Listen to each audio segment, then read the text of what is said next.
Времена, они резко поменялись. На встречу с президентом пришли 20 предпринимателей. Уже в самом начале, открывая беседу, Рустам Минниханов отмечает, в новых реалиях важно сохранить малый и средний бизнес на плаву. Новые вызовы, значит, новые рынки, проблемы с логистикой, проблемы с импортами, комплектующими. Но надо находить решение, поэтому такие встречи очень нужны. Первый к Рустаму Минниханову обратился аудитор Алсу Губайдуллина. Просит налоговые послабления для предпринимателей, которые осуществляют гуманитарную миссию. По своей инициативе помогают мобилизованным и их семьям. Данные расходы облагаются НДС и не признаются в расходах по налогу на прибыль и УСН.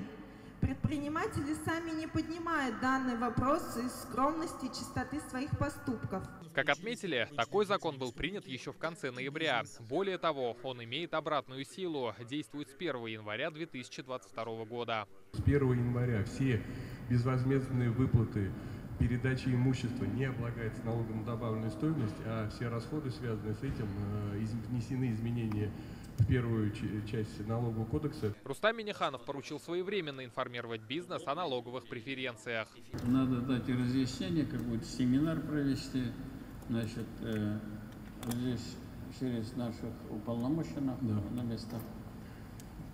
Все понятно.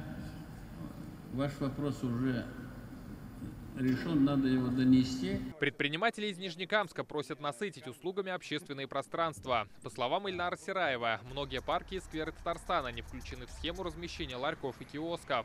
Еще одна проблема – торговля в них разрешена, аренда нет. Где это все налажено только в городе Казани, так как в Казани уже создана дирекция парков и скверов, и она может это все делать. Но в других городах республики, там, получается, во всех остальных дирекции парков и скверов нет. И все предприниматели всегда попадают в такой вот административный барьер, чтобы на законных основаниях работать и производить какие-то услуги для населения. Эту проблему предприниматель озвучил лично Рустаму Минниханову. Президент дал поручение Институту развития городов. Торговля возможна, услуги запрещены. Например, прокат и подобные вещи на данный момент невозможны. Как услуги могут быть запрещены? Это так прямо не написано, что ли? Или не включено услуги? Не включено. Вот так и сказать, они не запрещены. Это правовой вакуум.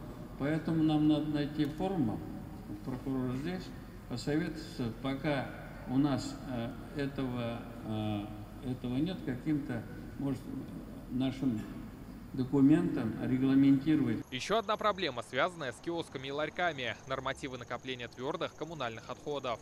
Норматив для нас установлен 5,11 кубических метров с 1 квадратного метра общей площади объекта, что превышает нормативы по другим категориям от 5 до 50 раз. Рустам Минниханов попросил главу Минстроя рассмотреть этот вопрос. Если есть такое сомнение, давайте аргументированно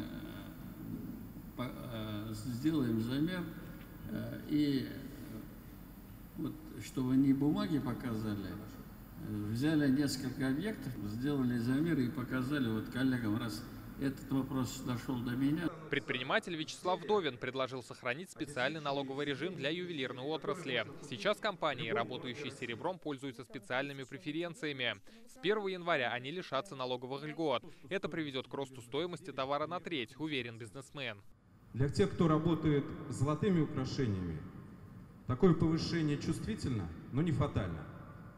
Для мастеров, работающих с изделиями из серебра, где наибольшую часть себестоимости которых составляет как раз труд мастеров, это крах. Заняться ювелирным делом пообещал депутат Госдумы Айрат Фарахов. Ювелирная отрасль на сегодняшний день разделилась на два лагеря. Крупные предприятия, Адамас и так далее полностью поддерживают этот закон. Мелкие предприятия, это гильдия ювелиров, это предприятия примерно до 2 миллионов, по-моему, оборота в месяц.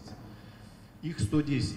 Они категорически против. Я предлагаю поручить этот вопрос мне. Я считаю, что надо создать рабочую группу в Думе для того, чтобы представить интересы и крупных, и мелких производителей.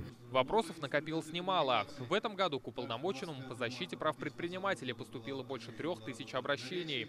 Для бизнеса важно создать хороший микроклимат, подчеркнул президент. Люди, которые создают рабочие места, сами себя могут удовлетворить,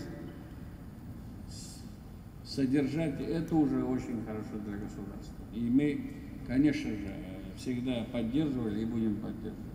Большой разговор с президентом продлился 1,5 часа. Такие встречи с предпринимателями будут продолжены. Рамиль Галиуллин, Адель Мендубаев, ТНВ, Высокогорский район.